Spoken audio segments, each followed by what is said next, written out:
BJP ने पहली सूची जारी कर दी है।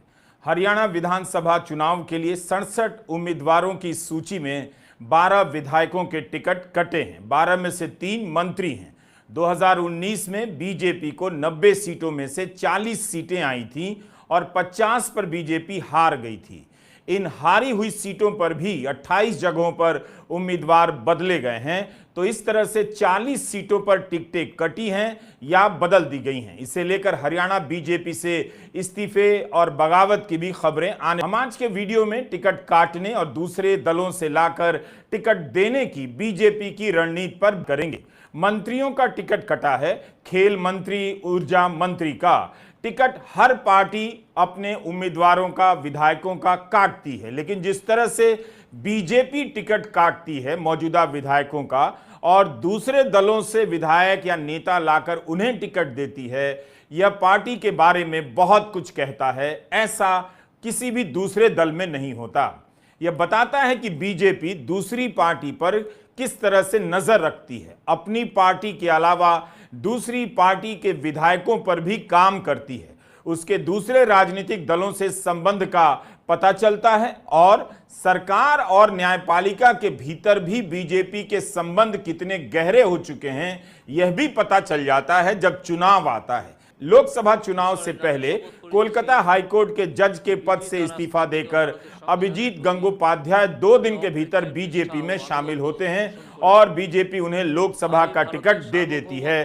जीतकर सांसद बन जाते हैं। बीजेपी में जज हो और जेलर ना हो यह कैसे चलेगा? तो अब जेलर भी बीजेपी में आ गए हैं। जज साहब की तरह जेलर साहब भी 3 दिन पहले रिटायरमेंट लेते हैं। दादरी से बीजेपी के उम्मीदवार बना दिए जाते हैं। हेलो नमस्कार दोस्तों, स्वागत है आपका न्यूज लवर के एक और नए वीडियो में। दोस्तों, हरियाणा विधानसभा चुनाव के लिए भारतीय जनता पार्टी ने अपने सीट की घोषणा कर दी है और अपने उम्मीदवारों को उतार दिए हैं।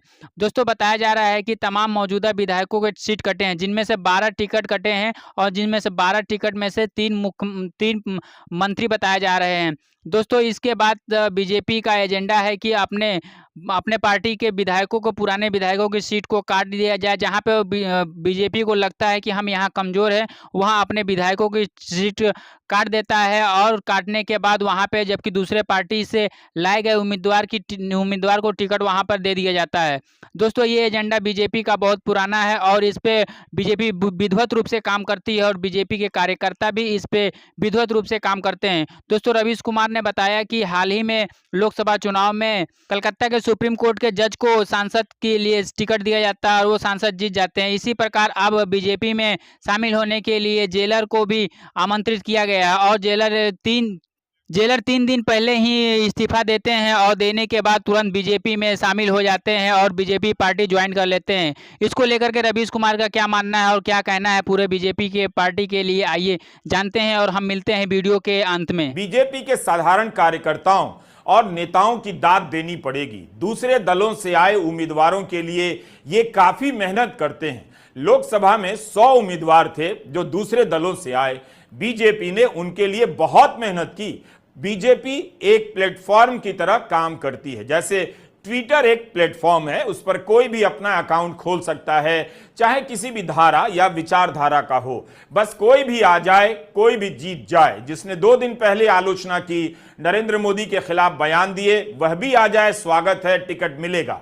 नरेंद्र मोदी भी उसका प्रचार करेंगे। लगता है बीजेपी आंतरिक तौर पर यही मानती है कि काम के दम पर चुनाव नहीं जीता जाता है, उसका काम भी अच्छा नहीं है। जिस नेता ने उसके खिलाफ जनता के बीच रहकर मेहनत की है, उसे मिला लो, बुला लो, अपने प्लेटफॉर्म से टिकट दो, जितवा दो, ताकि हम सत्ता में रहें। काम किया गया होता तो बीजेपी का हर कार्यकर्ता काम का झंडा लेकर घूम रहा होता, मगर अब वह दूसरे दलों से आए नेताओं का झंडा लेकर घूमा करे। लोकसभा चुनाव से पहले कोलकाता हाईकोर्ट के जज के पद से इस्तीफा देकर अभिजीत गंगोपाध्याय 2 दिन के भीतर बीजेपी में शामिल होते हैं और बीजेपी उन्हें लोकसभा का टिकट दे देती है। जीतकर सांसद बन जाते हैं। बीजेपी में जज हो और जेलर ना हो यह कैसे चलेगा? तो अब जेलर भी बीजेपी में आ गए हैं।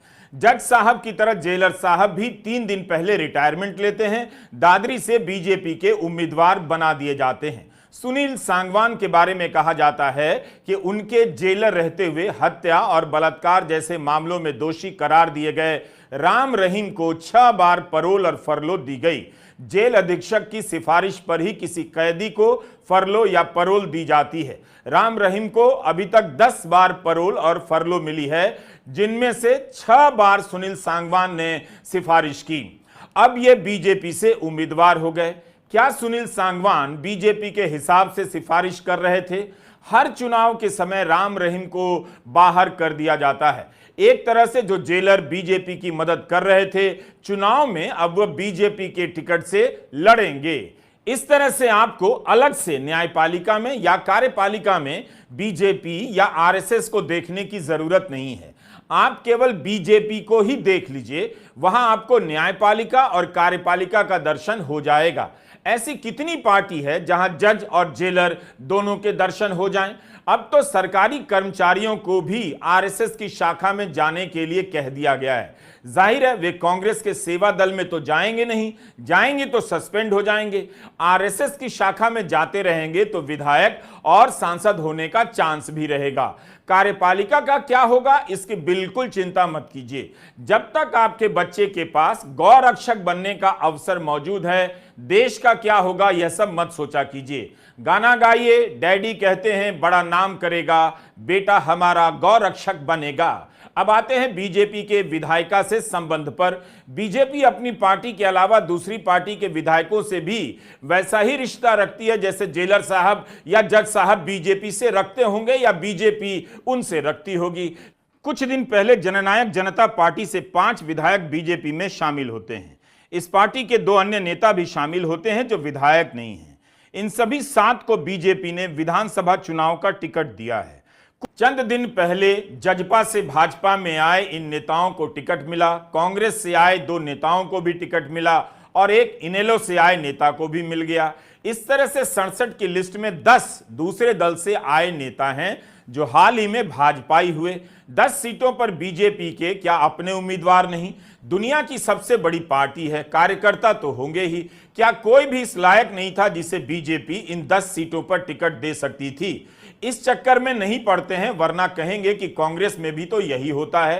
कांग्रेस की नकल में आज बीजेपी की यह हालत हो गई है कि उसके 10 नेता कहीं खड़े हो जाएं तो 3-4 पूर्व कांग्रेसी भी नजर आने लगते हैं। जेपी नड्डा राष्ट्रीय अध्यक्ष हैं, अभी तक विस्तार पर चल रहे हैं। कहीं ऐसा ना हो जाए कि इस बार बीजेपी का अध्यक्ष भी सपा या राजद से लाकर बना दिया जाए, कुछ भी हो सकता है। हरियाणा के सफीदो, खरखौदा, टोहाना, उकलाना और बेरी में बीजेपी का कोई कार्यकर्ता और नेता क्या था ही नहीं। कहीं ऐसा तो नहीं कि हवा के साथ साथ हालत भी खराब है। जजपा से आए 7 नेताओं को बीजेपी ने टिकट दिया, इनमें से 4 जाट हैं और 3 गैर जाट। इस बार बीजेपी ने 13 जाट उम्मीदवारों को टिकट दिया है, जिनमें से 4 जजपा से आए हैं। जाटों को हाशिए पर लगाने की राजनीति या प्रयोग बीजेपी को यहां तक ले आई कि दुष्यंत चौटाला की पार्टी से जाट उम्मीदवार लाने पड़ रहे हैं। 2019 में जब जाट काफी नाराज हुए तब जजपा का अस्तित्व सामने आता है। इसे लेकर बहुत सी बातें कही जाती रही हैं। एक झटके में दुष्यंत चौटाला उप मुख्यमंत्री बनते हैं और बीजेपी के साथ रहते हैं। चुनाव आते ही अब दोनों अलग हो चुके हैं। आपको पता है भारतीय जनता पार्टी खुद को देश की सबसे बड़ी राजनीतिक पार्टी कहती है, और आज हरियाणा में हालत क्या है कि उसके पास हरियाणा में 90 सीटों पर, केवल 90 विधानसभा सीटों पर चुनाव लड़ने लायक नेता नहीं।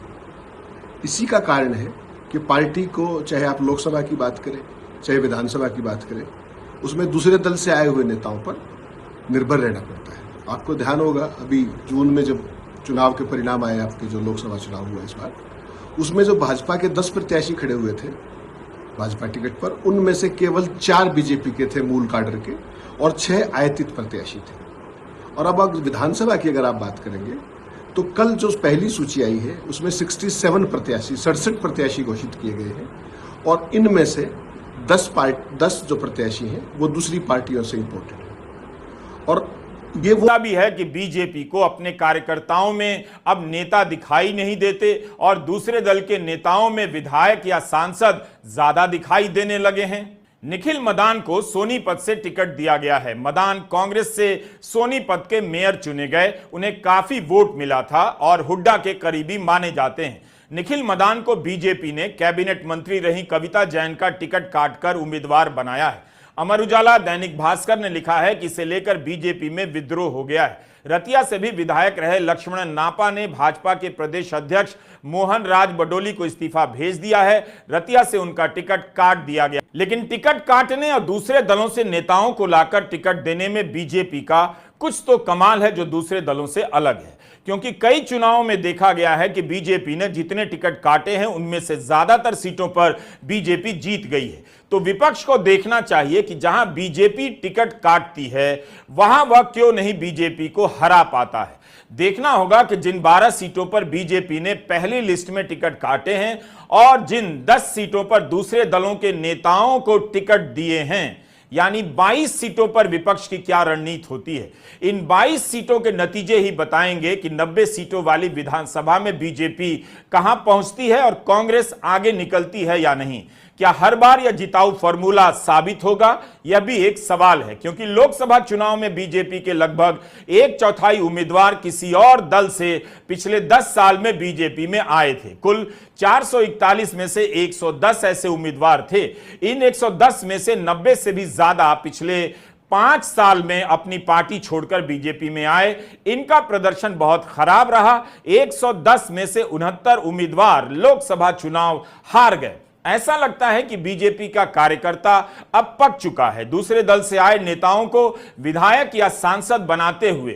लेकिन अब भी बीजेपी का इस मामले में ट्रैक रिकॉर्ड अच्छा है कि जिनके टिकट काटे गए हैं उन सीटों पर बीजेपी को सफलता मिलती है। दूसरे दलों में जब टिकट कटता है तब विद्रोह हो जाता है। बीजेपी में भी होता है, मगर बहुत सीमित स्तर पर, आमतौर पर बहुत बड़ा विद्रोह नहीं होता। दोस्तों, जैसा कि आपने वीडियो में देखा कि किस तरह से रवीश कुमार ने बताया कि बीजेपी भारतीय जनता पार्टी अपने उम्मीदवारों का टिकट काट करके दूसरे उम्मीदवार को, दूसरे पार्टी से लाए गए उम्मीदवारों को टिकट देती है और दे करके अपने सांसद या विधायक को जिता देती है और यहाँ तक कि लेकर के रवीश कुमार ने बताया कि जब लोकसभा चुनाव हो रहा था उस समय कलकत्ता में सुप्रीम कोर्ट के जज हाल ही में रिटायर हुए और रिटायर होने के बाद बीजेपी को ज्वाइन किया और बीजेपी ने उन्हें सांसद का टिकट दिया और वो उस पर जीत गए। ठीक उसी प्रकार हाल ही अभी जल्दी ही दादरी में जेलर सांसद बने हैं और उन जेलर को बताया जा रहा है कि अभी 3 ही दिन हुए थे वो रिटायर हुए और रिटायर होने के बाद बीजेपी में शामिल हुए